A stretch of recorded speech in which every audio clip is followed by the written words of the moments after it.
predictions are that it puts it as one of the most vulnerable species in the region that I work in, which is in that rainforest in Northern Australia. As you probably gathered, James and I are the co-chairs, and we really love anyone who's interested in this to come and talk to us in the Species Pavilion event immediately after this and give us their ideas, feedback on what we're about to say. There's some contact details up there if you wanted to contact us afterwards. I don't think I'll need to convince you guys about why we need a climate change specialist group.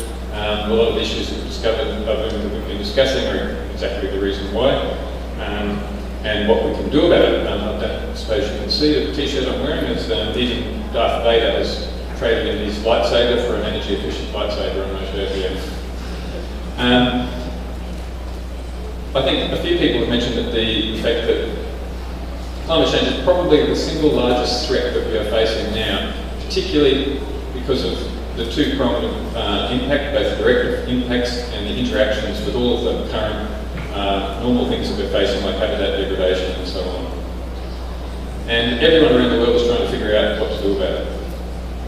Conservation managers, policymakers, researchers, etc., etc. We've had talks today about how do we understand species vulnerability, what species are endangered, where, when, what can we do about it. And I think in terms of IUCN structure, what we're trying to do is relevant to every species group, every specialist group across IUCN. So how are we trying to tackle the problem? Well, we've sort of got three levels of participation, and again, come along to the pavilion event if you're interested in feedback on any of this. We've established a steering committee that tries to maximise the sort of expertise and geographic coverage.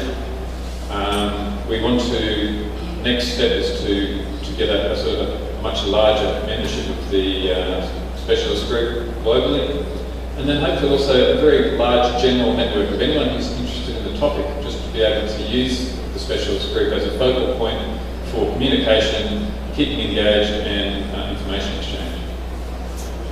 That's our steering committee, which has been formed. And the rough work plan that we've put together so far, and again, this is an ongoing work, so come along and give us your comment.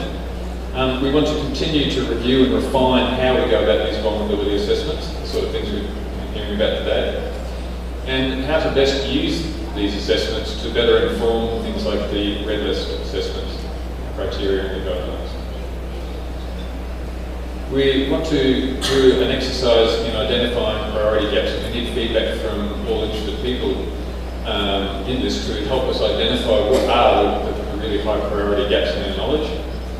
We want to use that knowledge analysis to do some horizon scanning to help us identify future threats and opportunities as well. And develop a practical guidebook, a handbook on how to go about climate smart adaptation and conservation. And of course we want to do that all in a way that we've got efficient communication through a number of ways, through the network of emails, website, people, social media, etc., etc. That's all I was going to say, so please come along to the Species Pavilion and give us some feedback and help us out with your ideas if you're interested.